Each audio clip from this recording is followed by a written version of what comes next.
On Daf Kuf Beis, you'll see Omar Rabba, Omar of Kahana. And we're talking about Chalitza now, which is the subject of our Perek. And we are now 8 lines down from the top. Im Yovo Elio v'yomar Cholzin b'minol shomim lo. If Elio will testify to the fact that we can use a minol for Chalitza, then we'll accept it and we'll rely on his testimony. But in the absence of that statement of Elio, that Cholzin b'minol, we will only use a sandal. Shein Cholzin b'sandal ein shomin lo. If he tells us he can't use a sandal, then we're not going to listen to him. Shekvar nogu ham b'sandal. This is well accepted halacha that we implement chalitza with a sandal. It's beyond the purview and the authority of Elio to disqualify a long accepted minhag, a tradition that goes back for centuries, that we use a sandal. If he wants to add a minal, then we can accept him. That is the testimony of Rabbah. Rav Yosef Amar Rav Kahana Amar Rav, his testimony is that Im Yovo Elio v'yomar ein cholzin b'minal shomin lo. On the contrary, if he tells us that we can't use a minal, then we'll rely on him. Ein cholzin b'sandal ein shomin lo shekvar nogu am b'sandal. So everybody agrees, whether it's Rabbah or Rav Yosef, that it's well accepted that chalitza takes place with a sandal. The machlokes here between Rabbah and Rav Yosef revolves around the minol. My beinayu, what is the machlokes between them? Ika beinayu minol lichatchila. Can we use a minol as a substitute for a sandal? And according to the first opinion, that of Rabbah, we can accept Elio Hanavi if he tells us that a minol is fine. But as long as he doesn't tell us that, in the absence of such a tradition, of such a transmission, then we will only use a sandal and not a minol. Whereas Rav Yosef, in his transmission, he would hold that mitzad adin, according to the strict letter of the law, we can have chalitza and a minol. Maybe we don't do so because we're waiting for Elio Hanavi to tell us that, and our minhag is to use a sandal, but we can certainly use a minol. So the Gemara says that here we have a clear-cut machlokas about whether to use a minol in the absence of Elio Hanavi.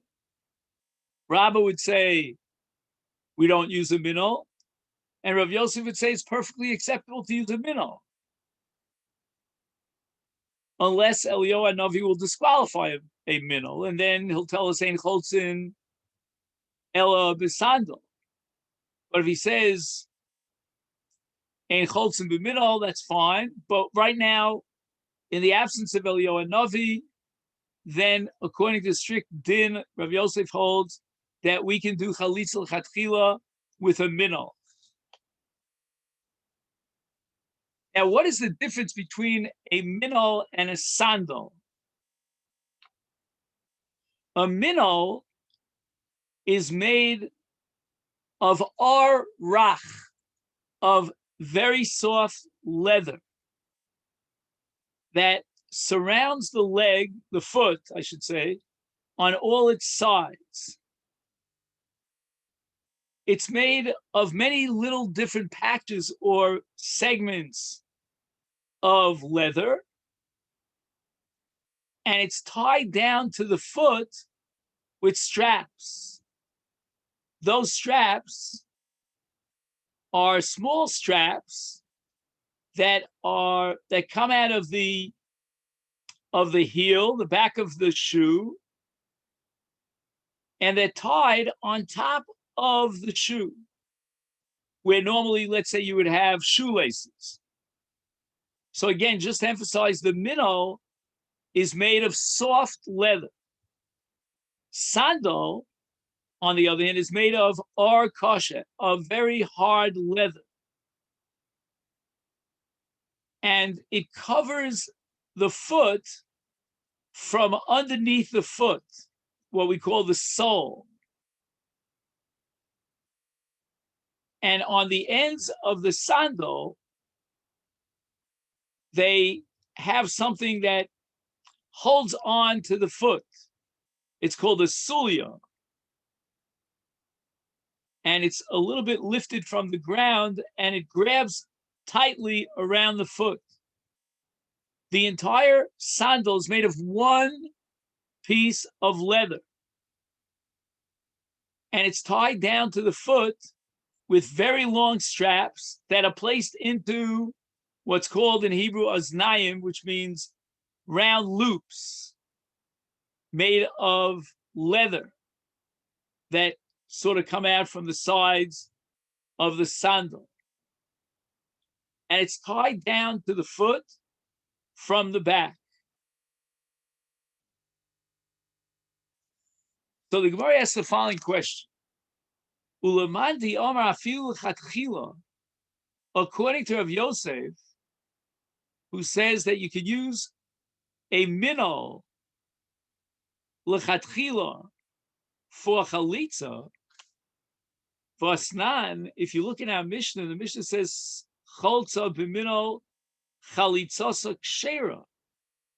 The word kshera indicates b'di'evet, but ideally lechatchila, before the action, we would not recommend using a minnow.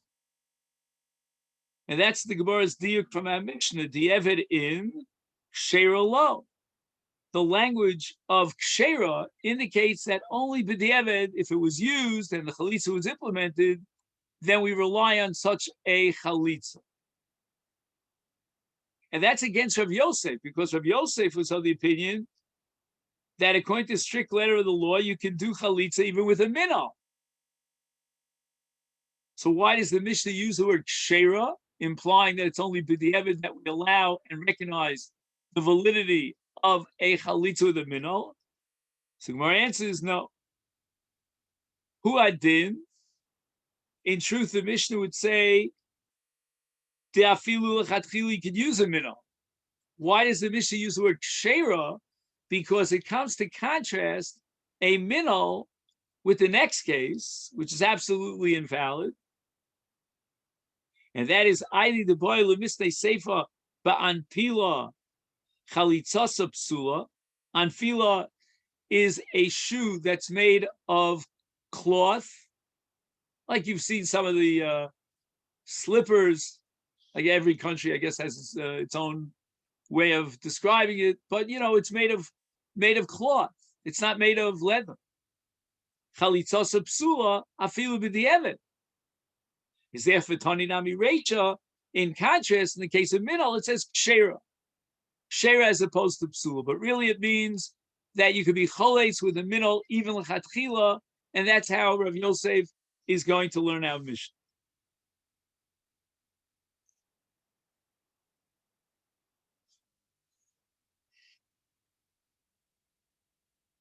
So now the Gemara says that minnow lechatchila, this machlokes between Rabbah and Rav Yosef as to whether or not chalitza can be implemented lechatchila with a minnow, Tanoihi, is an earlier machlokes historically amongst the Tanoim.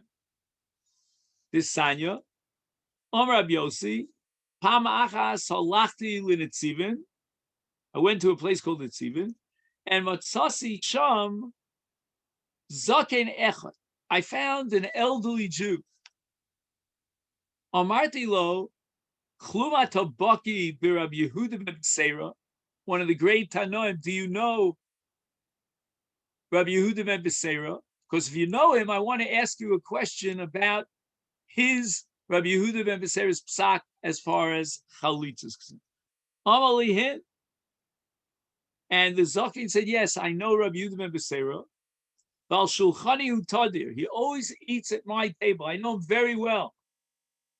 So Rabbi Yossi asks him, Klumra isa shechalatz biyavama. Did you ever see Rabbi Yehuda ben Beseira oversee a chalitza? Amali, ra'isi shechalatz harbi pamim. I witnessed very often a chalitza under the tutelage, under the supervision of Rabbi Yehuda ben Beseira. Now Rabbi Yossi is ready for the question that he's been prepared to ask. B'minal or b'sandal? What did he use for chalitza? A minal or a sandal? Amali, this elderly gentleman said, B'chi cholza b'minal? What kind of question are you asking? Chalitza b'minal psula. It's completely invalid.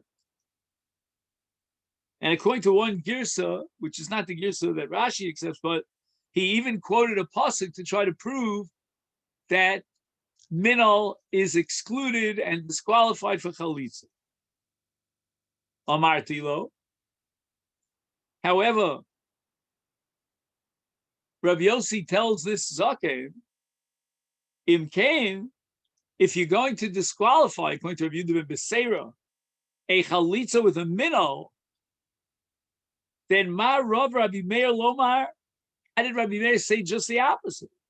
Cholza b'minol, chalitza s'kshera.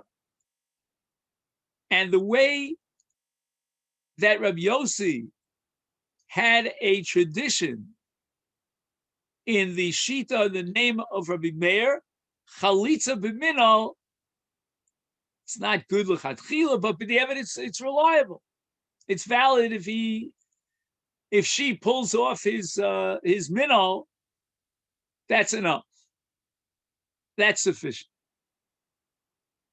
Rabbi Yaakov Omer Mishmo, Rabbi Yaakov had a different tradition in the name of Rabbi Meir. B'minol cholza b'minol l'chatchila. So basically, we have two transmissions in the name of Rabbi Meir. According to Rabbi Yossi's transmission, Rabbi Meir relied on a minol b'di'evet, and according to Rabbi Yaakov's transmission of Rabbi Meir allowed minol l'chatchila, and that is the machlokas that we had earlier between Rabbah and Rabbi Yossi. And there's another sheet of the zaken in the name of Rabbi Yehuda ben Beseira that minol is completely disqualified, even b'di'evet. Umandi Omer b'l'chatchila lo, my timer. According to Rabbah, or for that matter, Rabbi Yossi's transmission of Rabbi Meir Shita, that the halacha is we don't advocate using a minol up front, l'chatchila, but b'di'evet it's reliable. What is the reason for this? And the Gemara is basically investigating a mimanavshach kind of question. I mean, if the Torah excludes a minol, then that would even be b'di'evet. It would be possible. It would be completely invalid. And if the Torah allows for a minol, then why not use it l'chatchila? This middle shita here of Rabbah, or as we said, Rabbi Yossi and then Rabbi Meir, doesn't seem to make any sense. It's either black or white. It can't be gray. Elam, if you're going to tell me, Mishum dahavya panta, what that means is that there is leather on top of the foot, and that's called me'al. The arkata, me'al d'ma'al. And when they tie the straps around the foot, they do so on top of the top part, which is the panta of the leather. So in effect, what you have here is two shoes, so to speak. There's the shoe on the bottom, and then on top, there's like another set of straps, me'al, on top of me'al. So you've got the first me'al on the lower level, and that is the panta, which is on the top of the foot. It covers the top of the foot. And then where you would normally tie, with shoelaces, you have another set of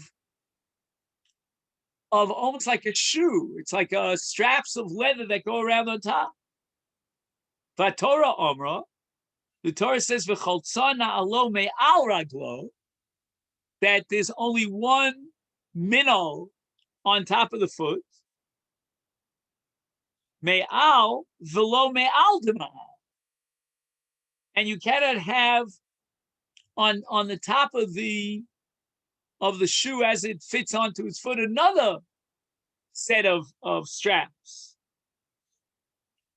If that's the case, if you're deriving from the pasuk in the Torah that the Torah excludes me'al to me'al and disqualifies it, therefore the chalitza in a case of a minnow should be completely disqualified, even b'di'evet. In the case of a sandal, on the other hand, that chalitza is a perfectly good chalitza because it's not me'al to me'al. So we're now stuck with the sheet of Rabbah that doesn't fit here nor there.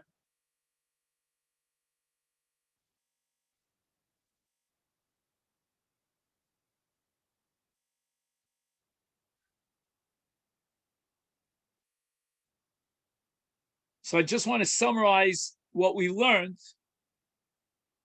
If you're going to say that the reason why initially we don't allow chalitza with a minnow is because the upper section of the minnow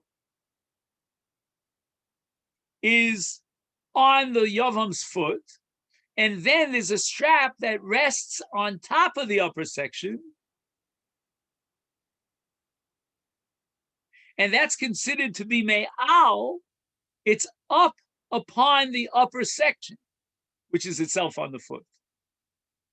And the Torah says during chalitza, the Yavama must remove the shoe from upon his foot and not upon something else that is upon his foot.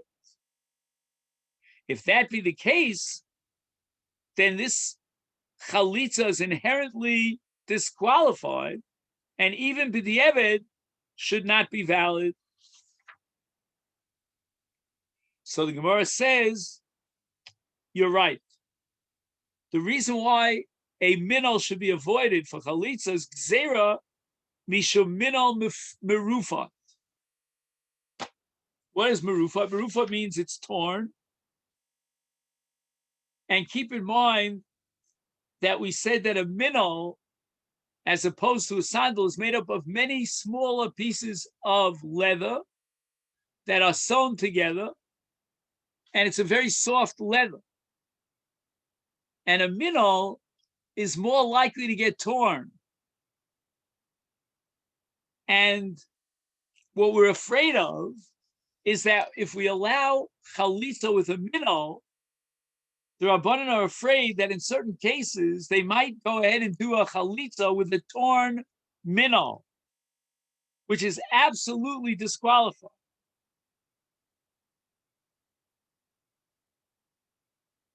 Inami.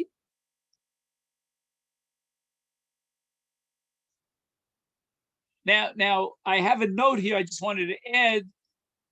He says that the reason why a torn shoe could not possibly be qualified as chalitza is because the Yavama, she has to take off his shoe.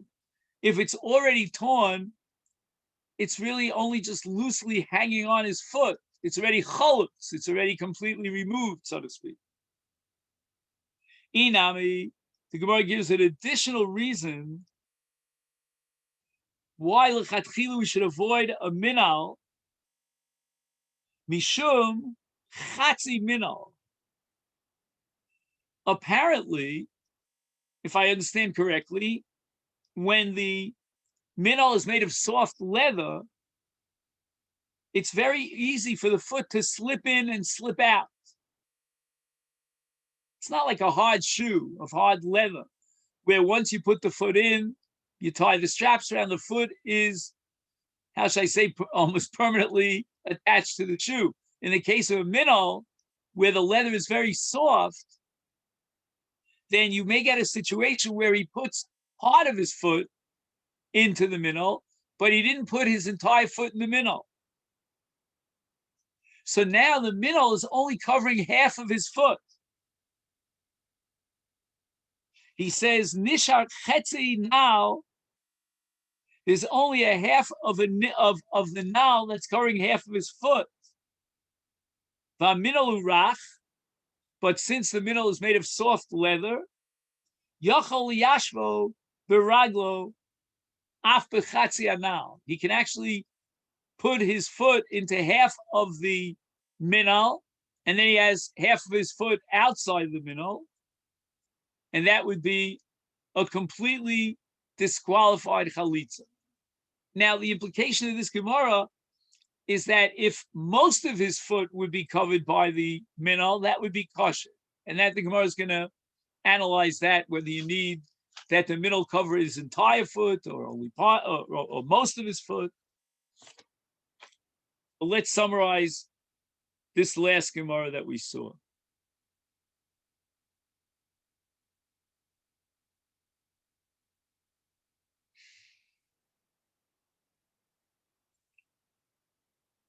Alternatively, the decree was issued because it was feared that one might mistakenly use only half of a minnow.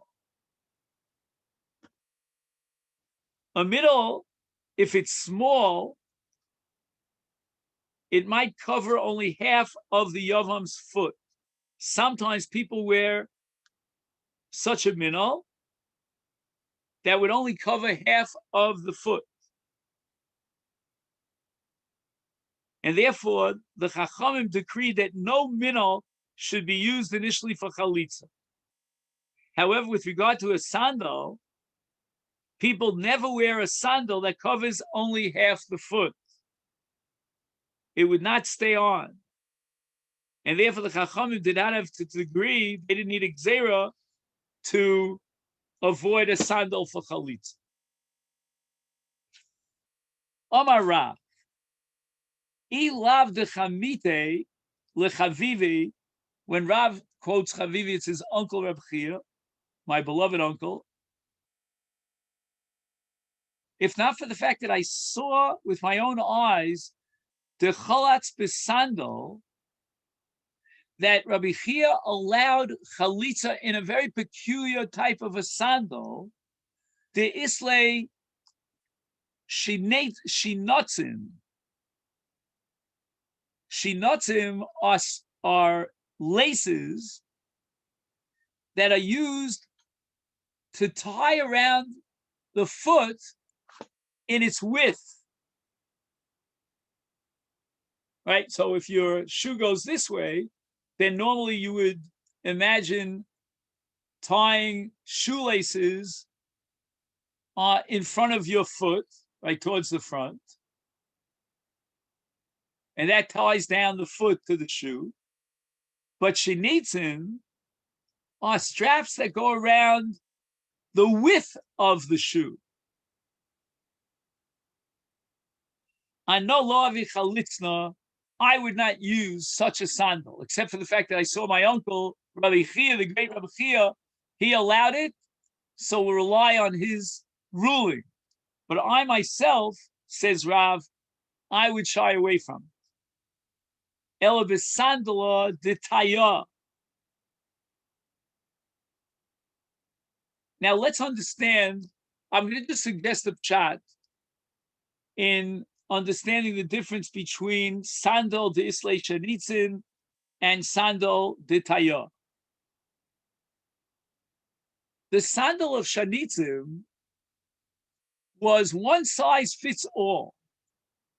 Because they tied the straps around the foot from the width of the shoe, it didn't matter what size foot you were, whether you were a size 8 or a size 18. It mattered not.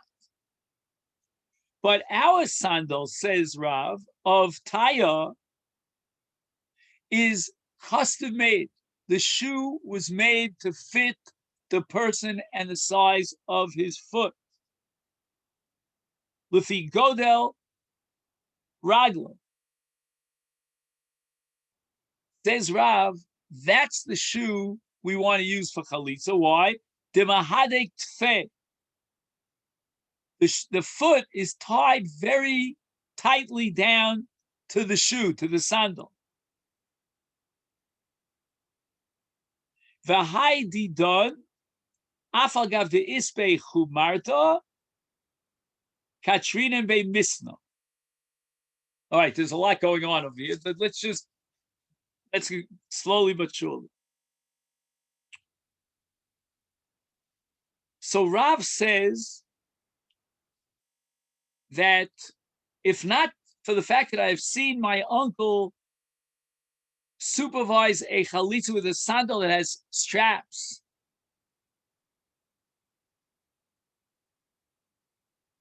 the sandal is wide and can easily be removed.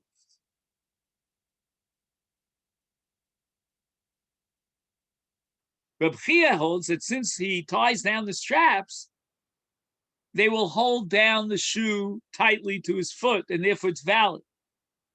But I, says Rav, would have insisted over chalitza with an Arabian sandal, which is more tightly fastened to the foot. It's made to fit the foot snugly because the Arabic nomads travel constantly, and if their shoes must fit well so that their feet do not tire, it was so well fastened to the foot that Rav would only use such a shoe for chalitza, if not for the fact that he saw and witnessed that his uncle, Rabbi Chia, used a wider shoe and a sandal, even though it's only loosely tied down, but Rabbi Chia felt it was tied down enough to keep it connected to his foot.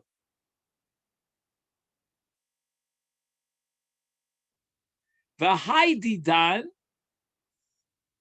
and now we go back to Rav's sandal, which was, I guess, the standard sandal that was used for chalitza at the time of Rav. Although it has a knot to prevent it from falling, we tie a long strap to it in order that it be a chalitza ma'al yisod. It should be a perfectly good chalitza. So then what happens is that the Yevamah, does two things. Number one, she unties the knot, and number two, she removes the sandal from the foot of the Yavam. We tie a strap to the shoe, and now the Yevamah first unties the strap, and then she removes the shoe. This is the preferred method of chalitza. And Simon, if you want to just shorten and remember it, Hataras Yevamah sandal. So the Yevamah releases herself from the Zikas Yibum through a sandal. Amar Rav Yehuda Marav, Hataras Yevamah Lashuk B'shmitas Rov Ha'ekev. Meaning, even if she did not remove the shoe entirely from his foot, but it was removed from most of the heel of the Yavam, so the Yavam's heel was in the sandal, and she took most of his heel and removed it from the sandal, that's a valid chalitza. So the Yevamah began to take the shoe off the Yavam's foot. she removed part of the shoe to the point where most of his heel is out of the shoe, even though she did not remove his foot from the shoe. In other words, the entire heel was not removed from the shoe. She only removed the back of the shoe, and most of the Yavam's heel is now out of the shoe, out of the shoe. She's released from her Zika, and she can marry another man. The Chalitza's vow. That's Shmuel. And the Gemara is not happy with this. Meisvei, I'll ask you the following kasha.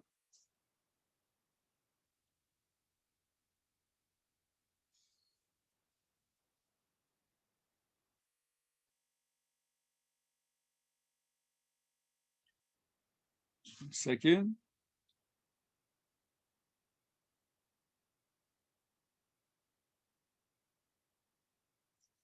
Hutru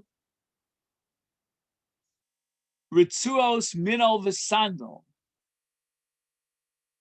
What happens in a case where before she, the Yavama, does anything to take off the shoe, the straps around the shoe that connect his foot to the shoe were loosened? That's called Hutru Ritzuos, and it matters not whether it's a minol or a sandal. And now she pulls the shoe off. Oh, in the reverse case, she releases the straps, the shamat rov haregel, and the yavam, he removes most of his foot from the shoe. In both of these cases, chalitzasa psula, we need that the Yavama do two things. Number one, she loosens the straps, and number two, she removes and releases his foot from the sandal. So the Gemara now is medayik in the language of the Brisa, or I should say in the language of in the language of the Brisa. Taima de shamat hu. The reason why this chalitza is invalid is because he himself, the Yavam, removed most of his foot and released it from the shoe. Hashamta he, had she removed most of his foot, chalitza sekshera would be a perfectly valid chalitza. Umistaber, demashe nokta abraisa b'mikra shekshera hachalitza kshamta he, who ka osa mikra shepaslu kishishamad hu. In other words, in the case where the Brisa says this is invalid, just change one variable and it would have been valid. So the Brisa says it's invalid because he, the Yavam, removed most of his foot. The implication is that had she removed most of his foot, the chalitza would be valid. Rov haregel in, rov ha'akev lo.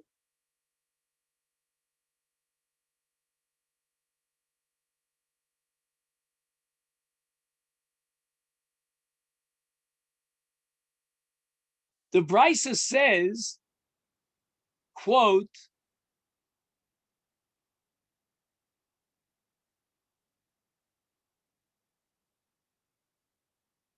Hutru, no.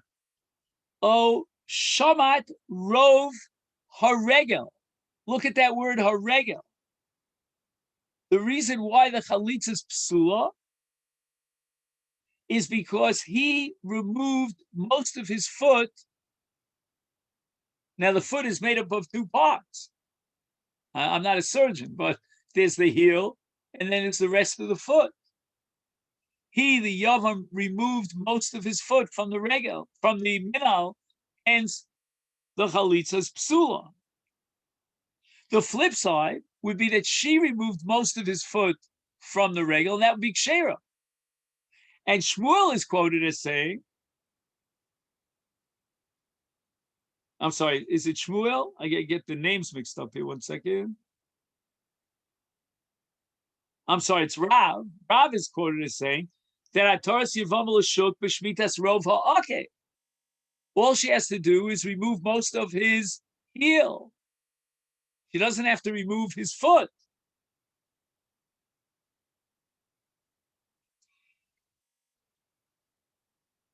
So again, Rabbi Yehuda said in the name of Rav that the release of a Yavama is effectuated with the removal of the greater part of the Yavam's heel from the sandal. The Gemara challenges. It says in the Brisa that if the straps of the minnow or the sandal became untied, or if the Yavam himself removed most of his foot from the shoe, and all the Yavama did was she finished taking off the shoe, then the chalitza is invalid. So let's learn the Brisa.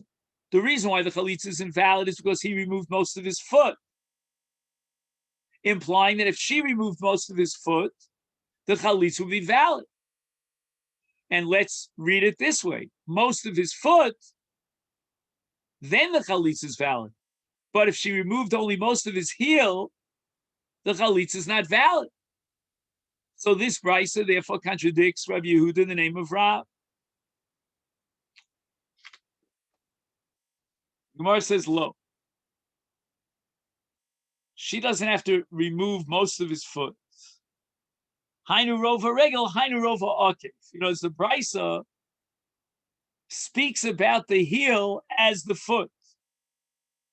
My correlate rova regel. Why does the brisa use the word regel when it really means the heel? The kula chela dekare alei dochis. This is like a biological statement that when a person stands, what carries him? What carries his weight that he can stand? He's standing on the heel. The heel is called a regel because that's what sort of carries the person.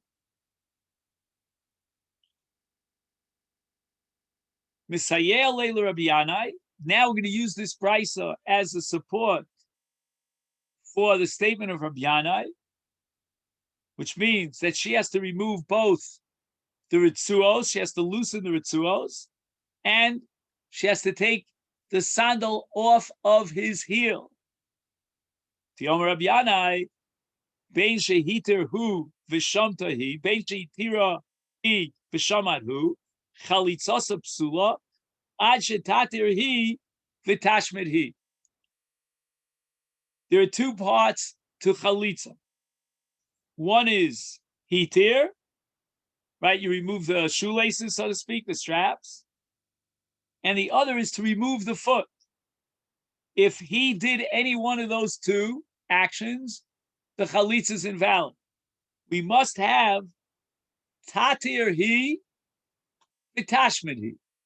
She has to be matir, loosen the straps, and she has to lower the sandal, removing it from his foot.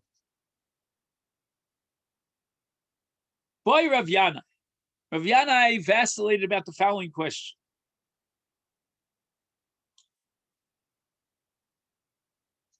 Does she have to actually remove the shoe from his foot? What if she destroys the shoe? Kar aseu. She takes, I don't know, I'm just imagining a scissors and she cuts up the shoe. Sarfasu. She burns the shoe. That's a little bit dangerous, but you know she's not too happy with this yavam. So, Mao. And here are the two possible arguments. Gilui kara be'inon. The purpose of chalitza is that his foot should be revealed, meaning it should be without a shoe. Va'ika. It doesn't matter how she got the shoe off his foot, whether she ripped it to shreds or she burnt it with a cigarette lighter. I don't care what she did. There's no longer a shoe on his foot. Oh, Dilma, no. The Torah says v'chalza, chalitza be'inon, v'leka. Chalitza means she's got to remove the shoe from his foot, which she did not do, and therefore the chalitza is invalid. Teku. This remains an outstanding question. Boy minei Rav Nachemya mirab. Shnei min olim zeh al gabi zeh mal. Strange case. Very strange. He's wearing two pairs of shoes, one on top of the other. Hechi domi. Ilema dishlafte li'iloye v'koi tatoi. If she only removed the top shoe, but she did not remove the bottom shoe, which is attached to his foot,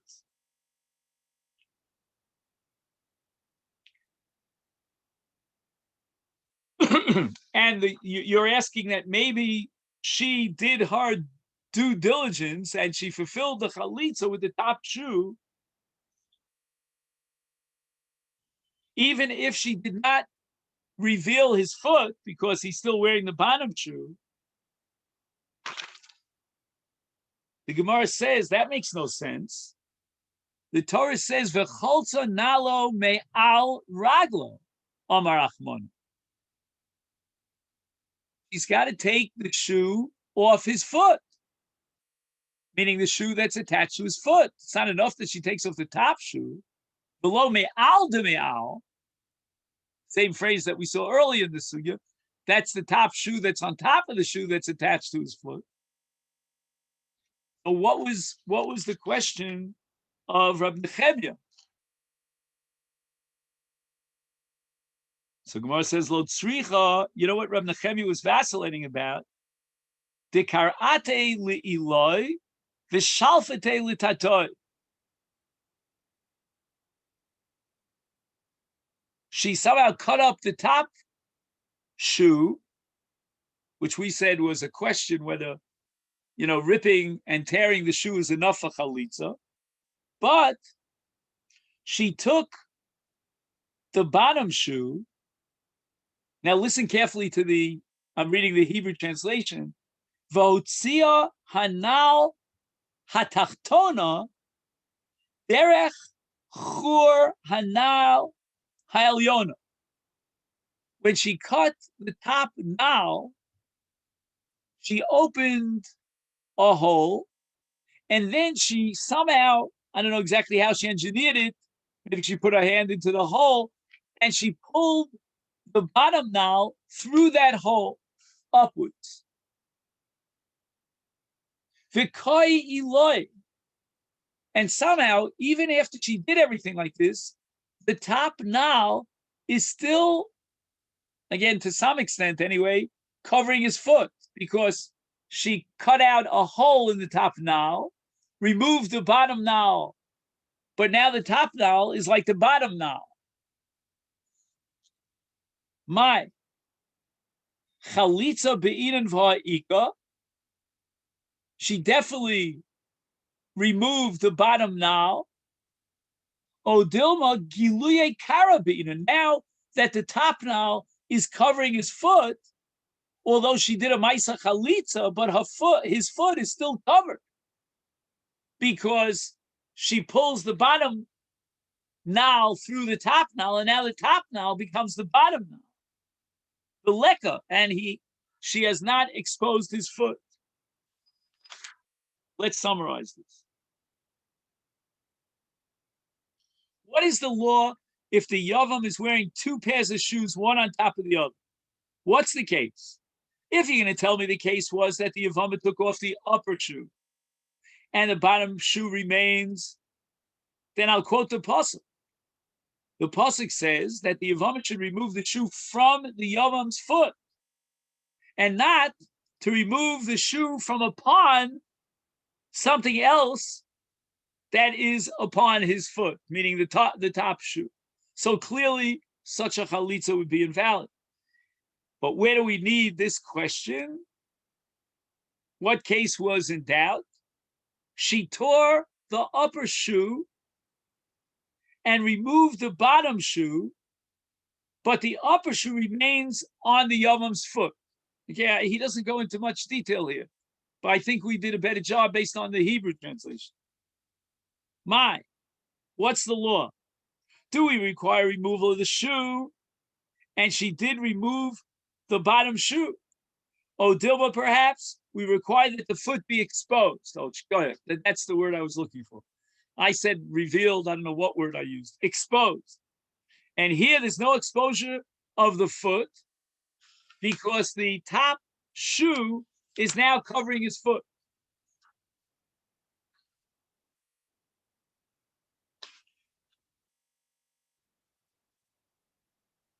The lekah. So therefore it's an invalid chalitza. The Gemara is not happy with this question. When you ask a question and raise an issue, it's got to be relevant. Umiyaka ki hai gavna. Did we ever find a case of somebody who wears more than one pair of shoes? I remember we used to read a storybook that children, Penelope's shoes. Do you remember that? But, she couldn't find shoes that would fit her smugly. I mean, with room for foot to breathe, but not two pairs of shoes at the same time. I'm going to tell you about a certain condition, a foot condition, that requires that you wear more than one pair of shoes. The Chazua Rabbanan l'Rav Yehuda did nafak bechamsha zuze muke l'shuka. He wore 5 pairs of shoes in the marketplace. Why? So here we are on the top of Kuf Beis Amid Beis, and we have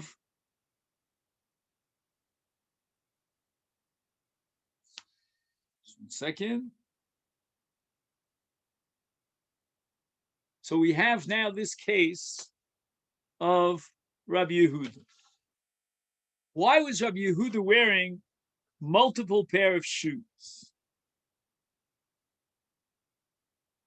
So in the footnote here, he quotes Hagos Yavitz. Rabbi Yehuda suffered from a life-threatening illness accompanied with chills. I'm not exactly sure. Is there a doctor in the house? He would therefore wear multiple sets of footwear whenever he ventured out of doors because he was afraid of getting a chill, which would be very dangerous for his body. It was in a very bad state. Now, why does the Gemara attack Rab Nechemiah's question by saying, was there ever such a case? Doesn't the halacha have to address every single theoretical possibility? Do I have to prove to you that every time I raise a question, it's got to have a practical, commonplace relevance? The Gemara says in Chulin, on Daf Ayin, that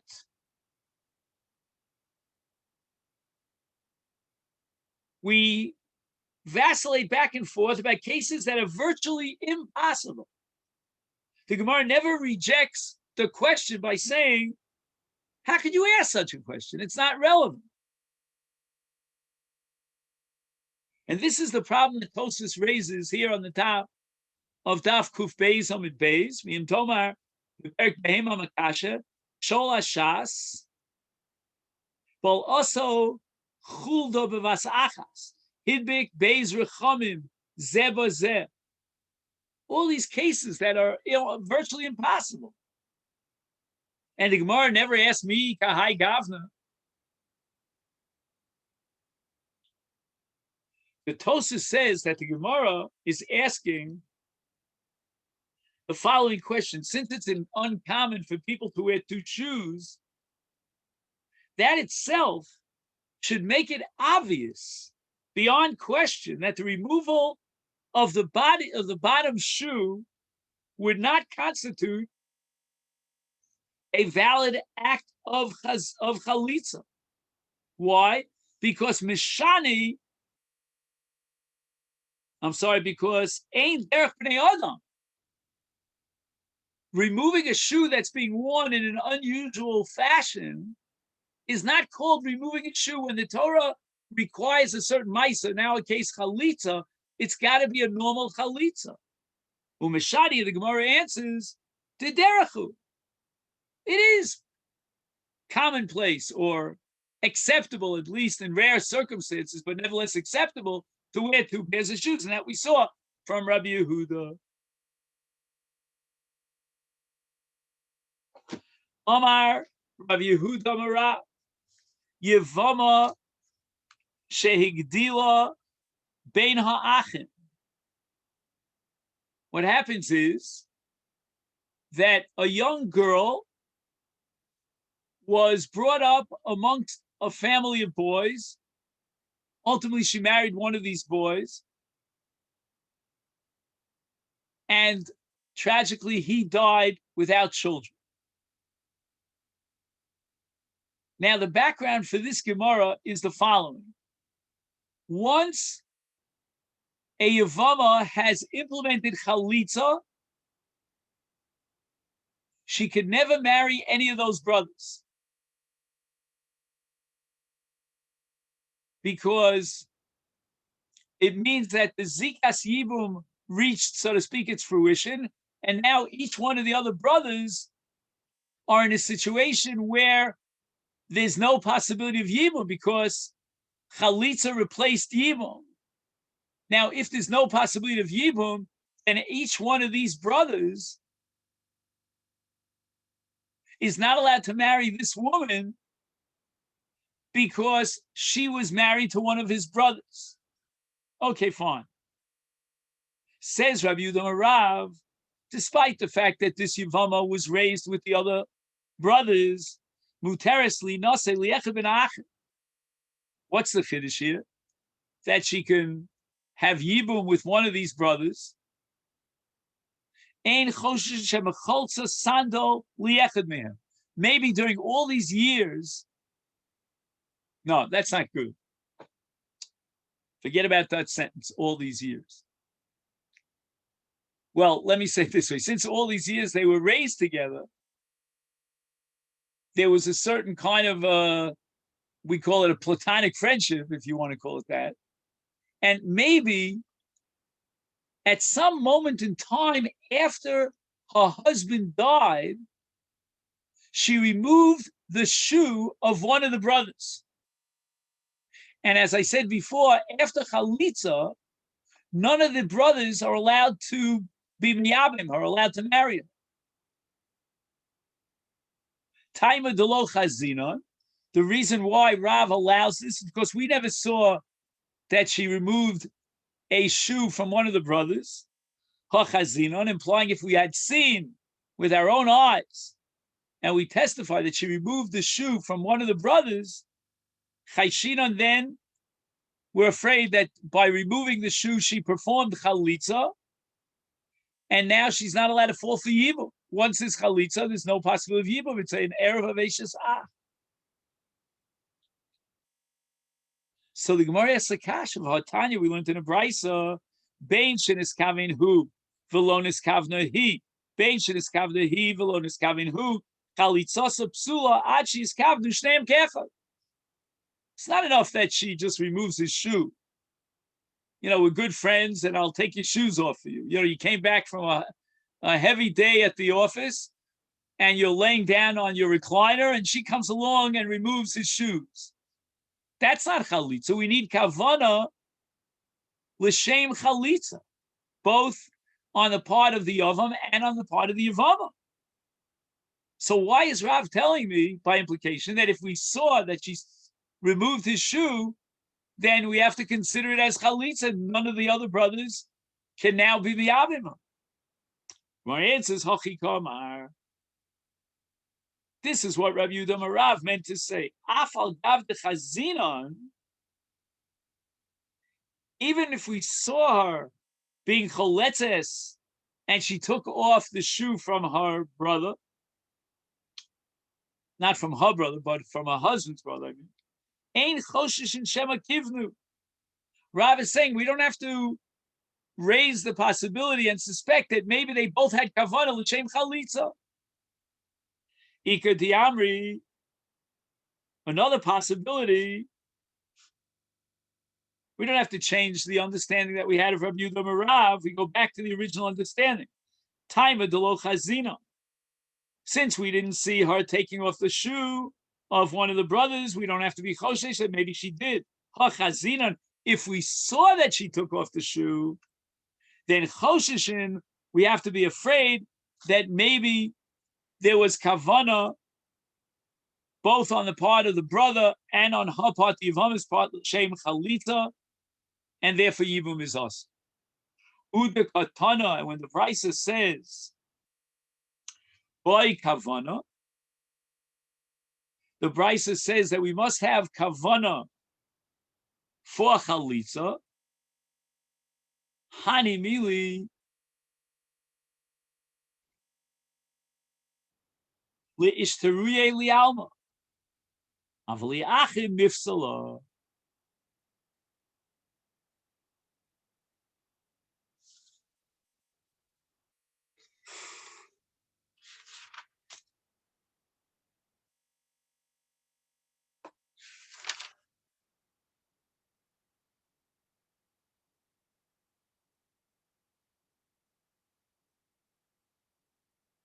There are those who say that the inference was drawn from Rabbi Yehuda in the name of Rav as following.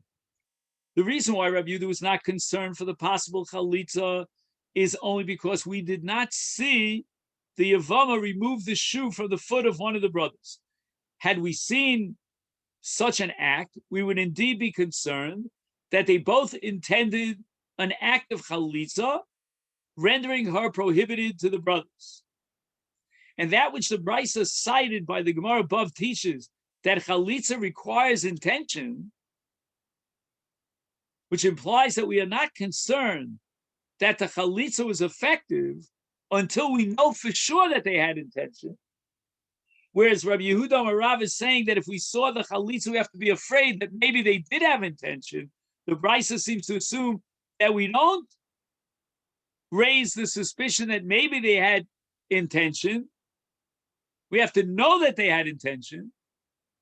That ruling of the Brisa is true only with regard to permitting her to marry someone else in the world. For that, we have to know for sure that they had intention, both he and she. However, as far as the brothers are concerned, she becomes disqualified simply because of the possibility that the removal of the shoe was accompanied by intention, even though we don't know for sure that it was accompanied by intention. Basically, the Gemara's conclusion now is that we go l'chumra in both directions. If you want to allow her, through the validity of this chalitza, to marry another man, minashuk, she's no longer tied down by virtue of the zikas yibum, then you have to know for sure that there was intention. If, on the other hand, you want to raise the possibility that there was intention in order to be machmir and not allow any of the other brothers to perform yibum, then once we have testimony that she took off the shoe of one of the brothers, we have to suspect and raise the possibility that both he and she had kavana, and we're not going to allow any of the brothers to implement yibum. So let's just summarize the last part. I guess, it's late. Very quickly. A valid act of chalitza has two repercussions. Number one, it permits her to marry any of the brothers-in-law. Number two, it permits her to marry anyone other than the brothers-in-law. Number two, it renders her forbidden to marry any of the brothers-in-law. So the Gemara is saying that if the Yevama removed the shoe from one of the brothers, and there's no apparent indication that the act was done for the intention of chalitza, we're not going to permit her to marry an outsider. However, that possibility that maybe they did have an intention for chalitza is enough to prohibit her from marrying any of the brothers-in-law. And from Rashi, it appears that the Yevama would become forbidden to the brothers only if both the Yavam and the Yavama had intention for chalitza when she removed the shoe. Accordingly, if we know that one or the other definitely did not have intention for chalitza, the act would be meaningless. She would still be eligible for yibum. That is the sheet of Rashi. We need two intentions, his and hers. Otherwise, there's no chalitza. Other Rishonim, the Rambam, the Rashba, the Ritva indicate that if only one of the parties had intention for chalitza, either he or she, that is sufficient to cause her to be prohibited to marry any of the brothers.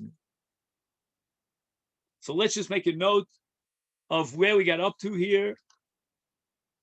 And we're up to Omar Rav Yehuda Marav, Yevama Shegdila. No, that we did already. I'm sorry.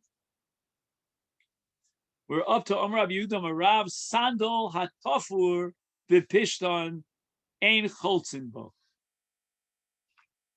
And then, so wish you all a great week. Thank you so much. Shabbat Shalom. Thank you very much. Have a great Shabbos. Shabbat Shalom.